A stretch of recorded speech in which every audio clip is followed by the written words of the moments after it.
Have you ever wondered if ancient prophecies hold secrets far deeper than we've been told?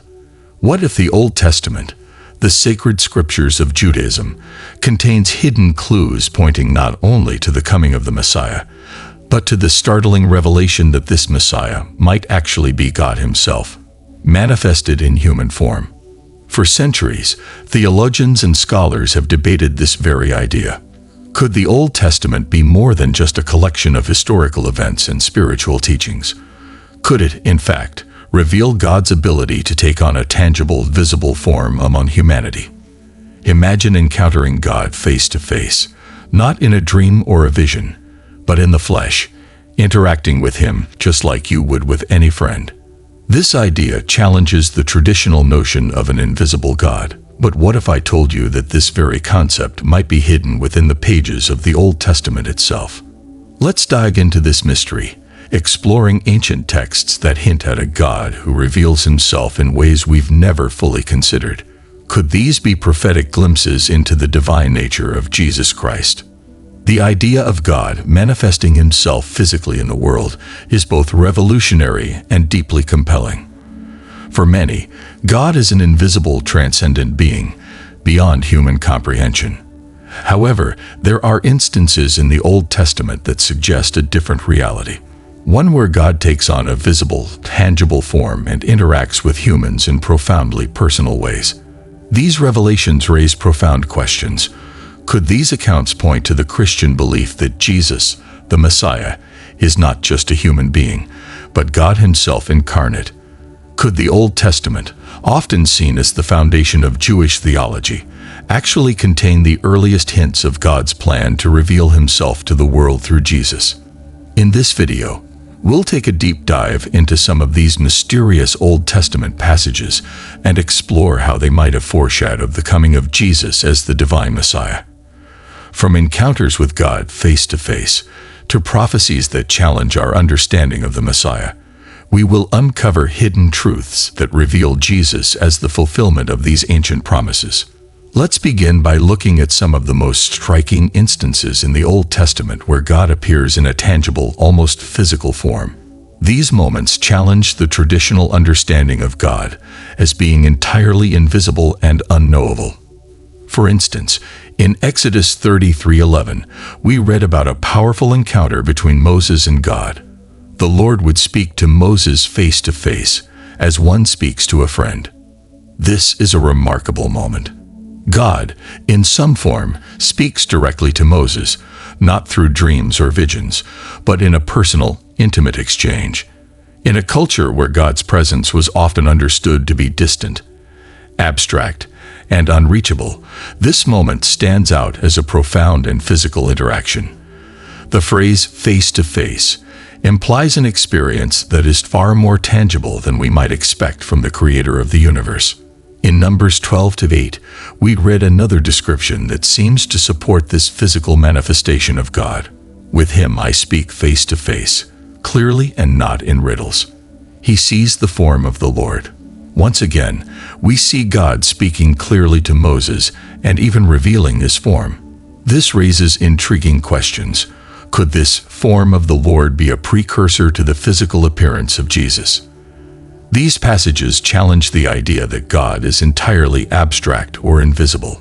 They invite us to consider the possibility that God, in his divine wisdom, may choose to reveal himself in ways that humanity can understand and interact with, whether through visions, forms, or even face-to-face encounters.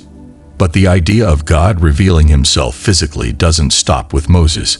There are several other passages that suggest God, or divine figures representing God, appeared to humans in a form that was understandable to them.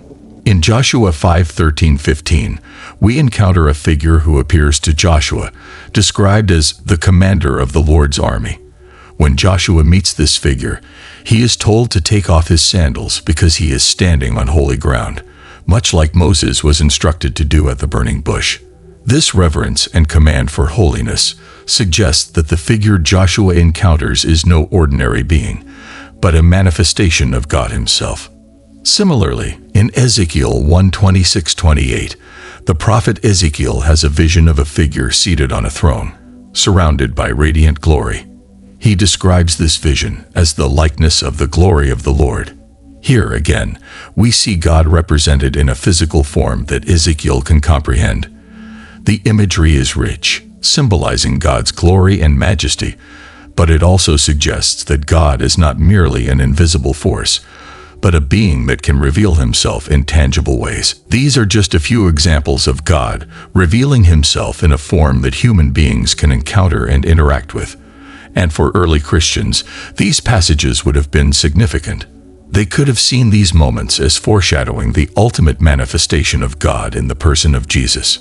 Now, before we dive deeper, I want to share something truly life-changing with you. Imagine attracting huge money effortlessly, starting today. Millions in the spiritual community are already experiencing breakthroughs with this shocking wealth secret revealed by a rogue NASA scientist. This is going viral, and lives are transforming at lightning speed. Don't miss out. Check the link in the comments below before it's gone. All right, let's get back into the exploration of these profound divine revelations. For early Christians, the Old Testament was not merely a collection of ancient writings. It was the framework through which they understood the identity of Jesus. Jesus wasn't just a teacher or prophet to them. He was the fulfillment of all that the Hebrew Scriptures had pointed toward. One of the most significant prophecies in the Old Testament comes from Isaiah 9-6, which describes a child who would be called Wonderful Counselor, Mighty God, Everlasting Father, Prince of Peace. This prophecy speaks of a figure who will embody divine attributes, titles reserved for God himself.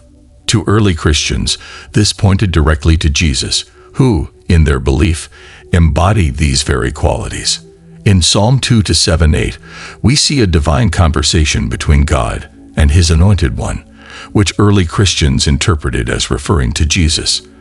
The dialogue is intimate and exalted. "You are my son. Today I have become your father. Ask me, and I will make the nations your inheritance." The notion of a Messiah who is also God's son resonates deeply with Christian theology, which understands Jesus as both fully divine and fully human. And then there's Zechariah 9-9, which envisions a Messiah who will come in a humble and peaceful way, riding on a donkey. While this prophecy speaks to a political leader, Christians saw its fulfillment in Jesus' triumphal entry into Jerusalem, where he was hailed as king, yet on the back of a humble donkey. One of the most audacious claims Jesus made during his time on earth was in Matthew 12-8, when he declared, "For the Son of Man is Lord of the Sabbath." The Sabbath was sacred in Jewish law. It was the day of rest, instituted by God himself. For someone to claim authority over the Sabbath was, in effect, to claim authority over the very law that defined Jewish religious life. In claiming to be Lord of the Sabbath, Jesus wasn't just asserting that he was a religious teacher. He was making a divine claim. He was positioning himself as the one who not only has authority over religious practices, but over the divine law itself. For early Christians, this was yet another indication that Jesus was not merely a human being, but the embodiment of Yahweh, God in the flesh. In Luke 8:24-25, we see an extraordinary moment where Jesus calms a raging storm on the sea. His disciples are terrified, and in their fear, they cry out to him for help. Jesus responds by rebuking the wind and the waves, calming the storm with a single command. This miraculous act mirrors Psalm 65-7, where God is described as the one who stills the roaring of the seas.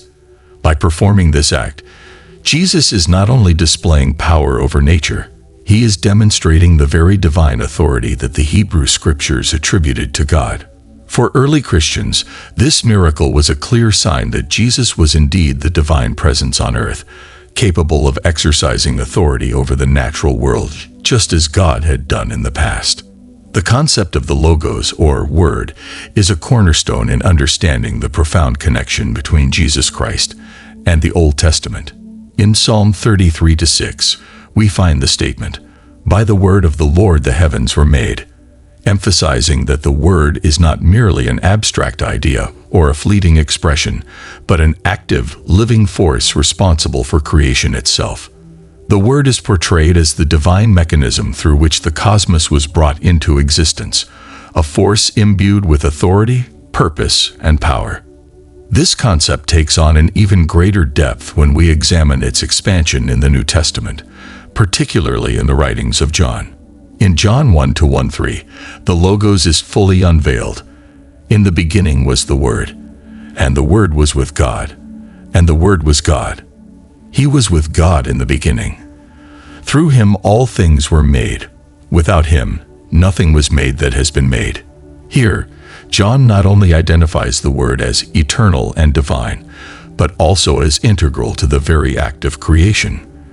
The Logos is both distinct from God and yet fully God, a mystery that captures the profound unity of the Trinity. By identifying Jesus as the Logos, early Christians made a groundbreaking declaration.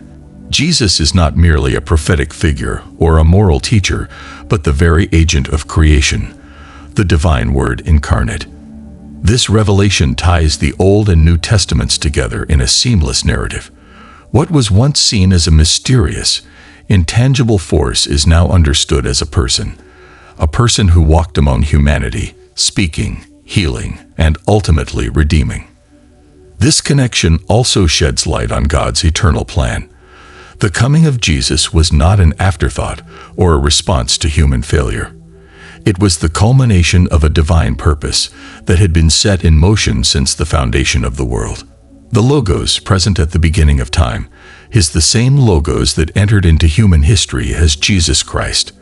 This fulfillment underscores the consistent and purposeful nature of God's interaction with humanity.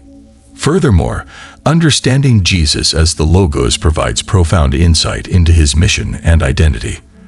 The Word that spoke creation into existence is the same Word that speaks life into our souls.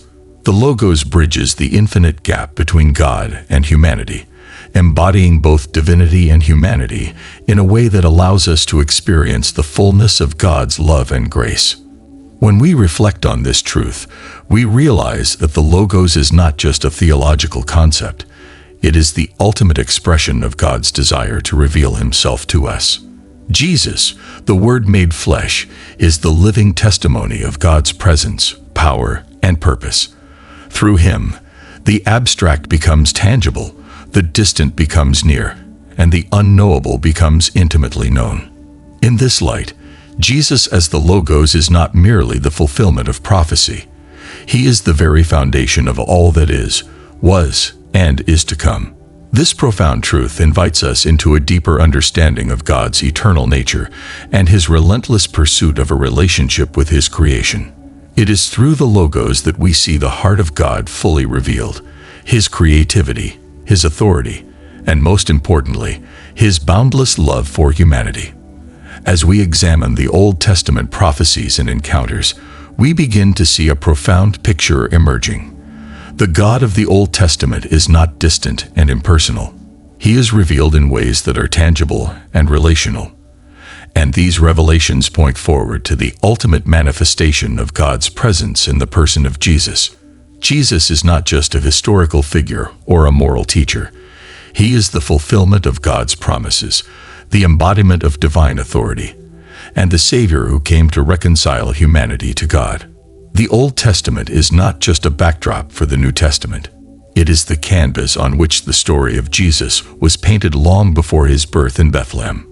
By understanding these connections, we gain a deeper appreciation for the divine mystery that is revealed through Jesus, who came not only as the Messiah, but as God himself, walking among us, revealing the fullness of God's love and grace. If you found this exploration into the Old Testament and the identity of Jesus insightful, don't forget to like, share, and subscribe for more deep dives into Scripture. Let's continue to unravel the mysteries of faith together, exploring the connections between the Old and New Testaments and the profound message of the Gospel. Until next time, keep seeking, keep exploring, and keep growing in your understanding of the divine plan that has been unfolding since the beginning of time.